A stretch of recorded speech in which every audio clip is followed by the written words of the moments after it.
And you could even get people to fake spicy content and pretend they are someone else. Speaking Nah, of that's spicy scary, content, the bro. dark web. That's scary. That's how a lot of older people definitely they be getting scammed because they don't know no better. They thinking a beautiful girl is texting them whole time. It's a plate cleaner, stretch belly. Yo, what it do to me? I'm not want to waste time, so I get straight into it. You feel me? Now, today about to be reacting to the entire history of the dark web, I guess. Now, when I was in high school, around like 2020, 2021, 2019, the dark web was real popular. You know what I'm saying? Motherfuckers talking about stories that they had on the dark web. Unfortunately, I never really got to that point. I ain't gonna say I was scared. I just didn't have the knowledge to get to the dark web. But let's see what it is, I guess. You know what I'm saying? Hi, you are using the internet right now. Obviously, you're on YouTube, and well, there's a lot of stuff on here. It probably has to take up a pretty big portion of the internet, right? Well, no. Things that you can search on YouTube, TikTok, Instagram, and even Google only take up about 1% of the internet. So what's in the rest of the 99%? Well, it's hard to say because you can't actually access it with a normal search engine on your phone or computer, but let me give you a sneak preview. Yeah, that's just a tiny piece of the 99% of the internet that you can't access. But wait, how is this even possible? Well, to understand, we need to... Bro, I feel like I got access to a lot of the internet just for that to be a small percentage. So imagine the shit that we are not seeing or that we can't see. All the sick shit, all the cool shit. You know what I'm saying, bro? That's crazy. A little bit more about the internet. Wait, did I say a little bit?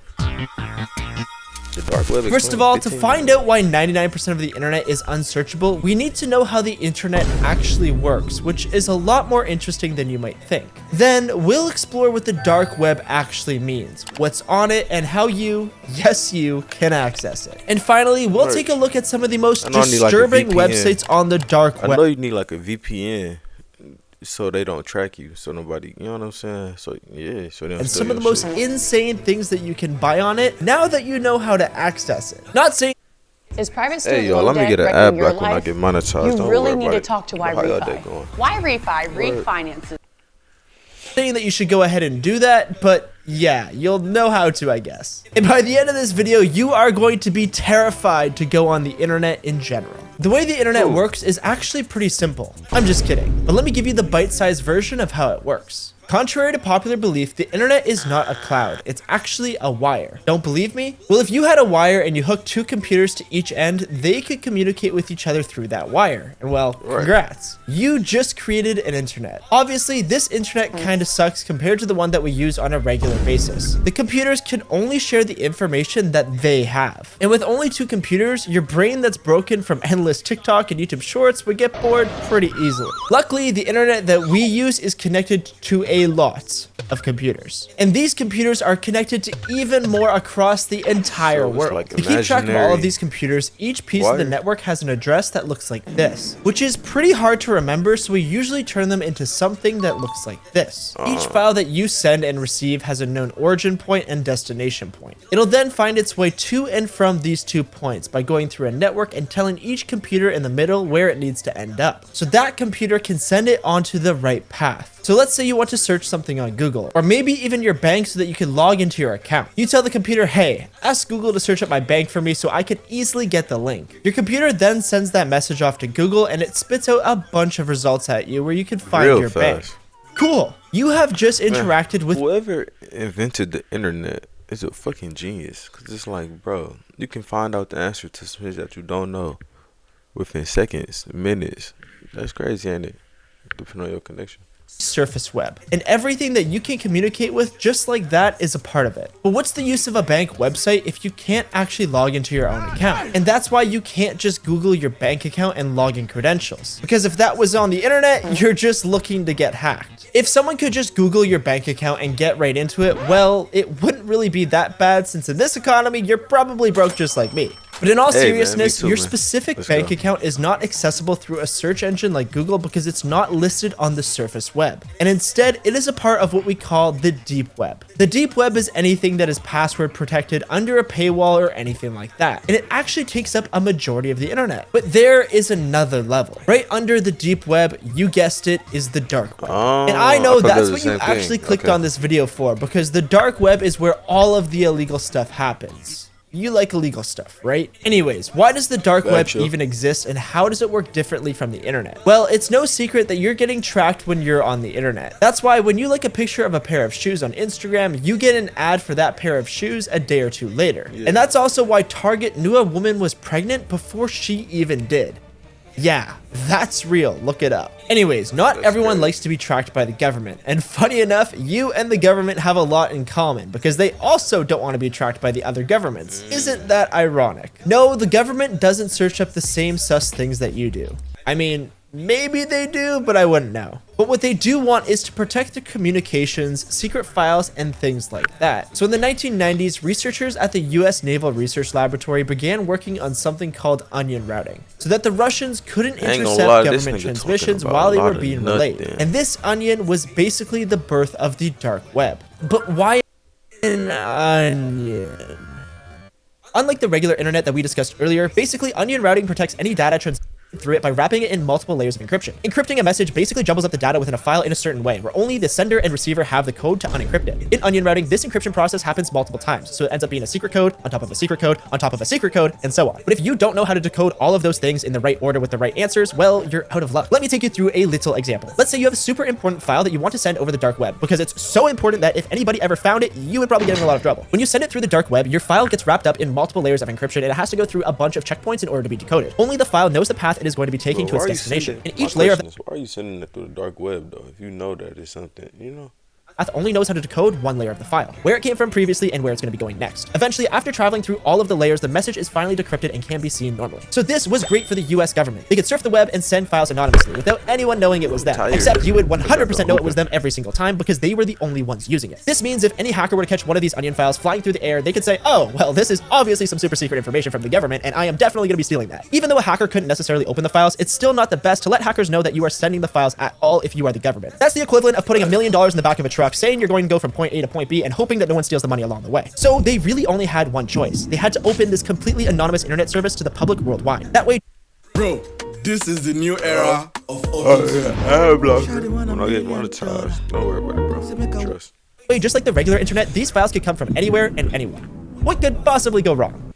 Well, everyone's selling drugs now. That's just great. If it wasn't already obvious, giving people access to a global network where they could stay completely anonymous wouldn't just attract the kids who got straight A's in school. Turns out it attracted the kids who got straight A's and were also really weird. The kind that would stomp on all of the ants to make sure they were all dead. But anyways, this is the Tor browser. You can't access the dark web with a normal web browser like Google Chrome or Safari. You need a browser that's able to access .onion domains, and the Onion Router, aka Tor, is able to do that. First, you want to go to the hidden wiki. This is the place where you can access pretty much every well-known website on the dark web. The reason it exists is because all of the links to websites on the dark web look like this. And I don't think that anyone is going to remember a name like that. You got normal things like blogs, social media, spicy content, stolen credit card information, illegal animal meat, people meat, and assassins.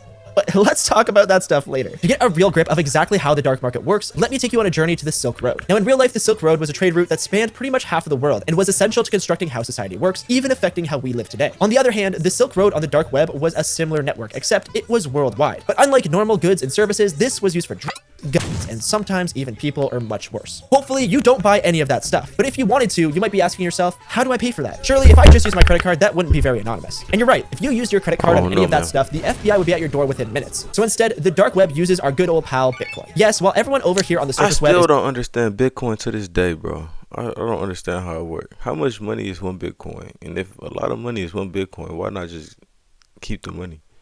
You know, Bitcoin until the end of time. Can you believe there's actually people out there who use this digital currency to buy things?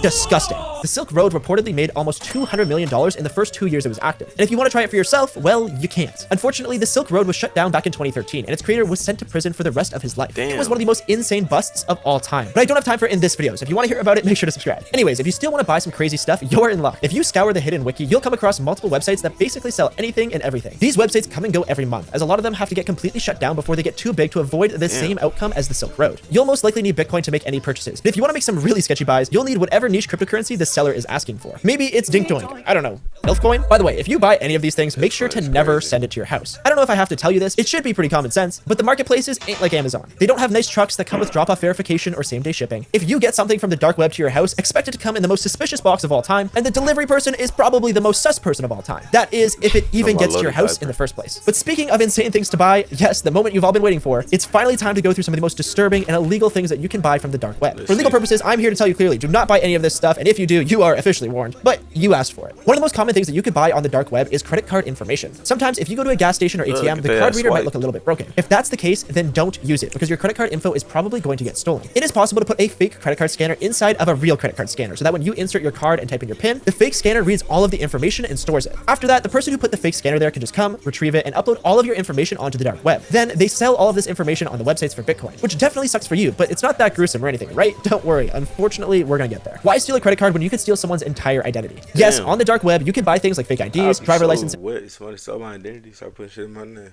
Please don't do that, y'all. But that'd be crazy. That'd hurt the heart.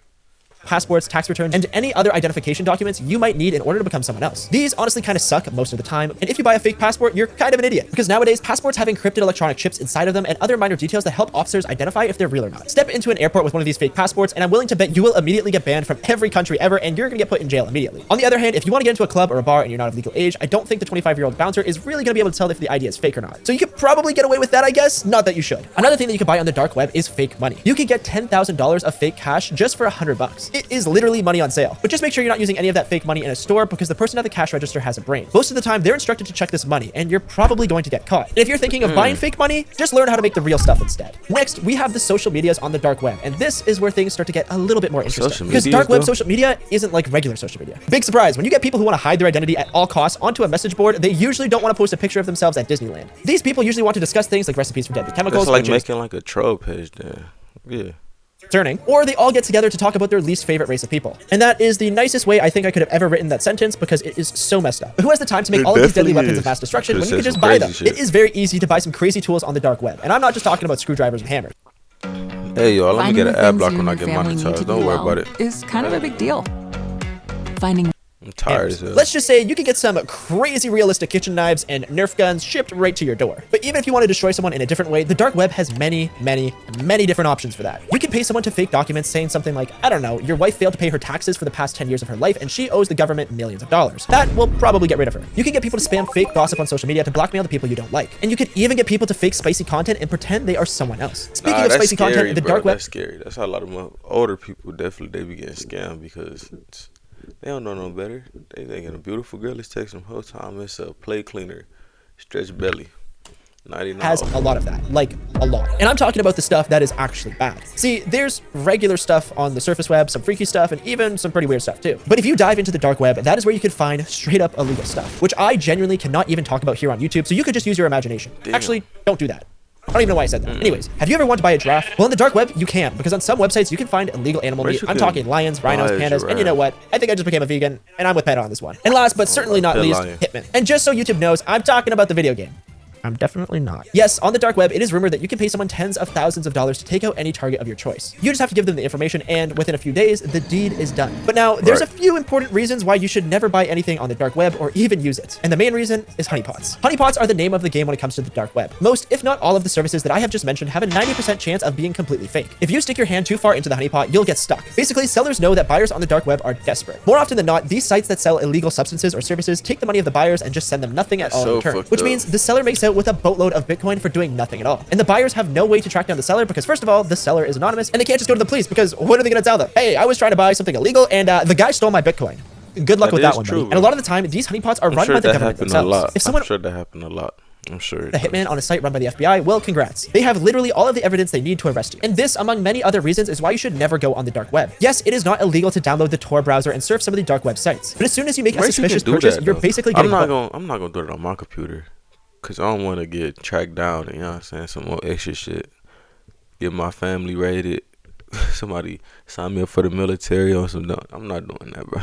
And even if you don't plan on purchasing anything, just being on the dark web itself can get you into a lot of trouble with hackers. If you're not using a perfect VPN, you're cooked. If you accidentally reveal any personal information, you're on a hit list. If you even dare use the dark web on a computer that has some of your other important files on it, you're getting everything stolen. So even now how you know the dark web works, don't go on it. It can cost you your life and even worse, a lot of Bitcoin. But you know, I'm definitely not going on the dark web anytime soon. I don't even trust the VPN, bro, honestly. The dark web is no place for me. I don't have no business being there. But no, let me know what y'all think down in the comments below. Have y'all been on the dark web? If not, will you go on the dark web? Hey, I'm gonna catch you niggas in the next one. Yes, sir.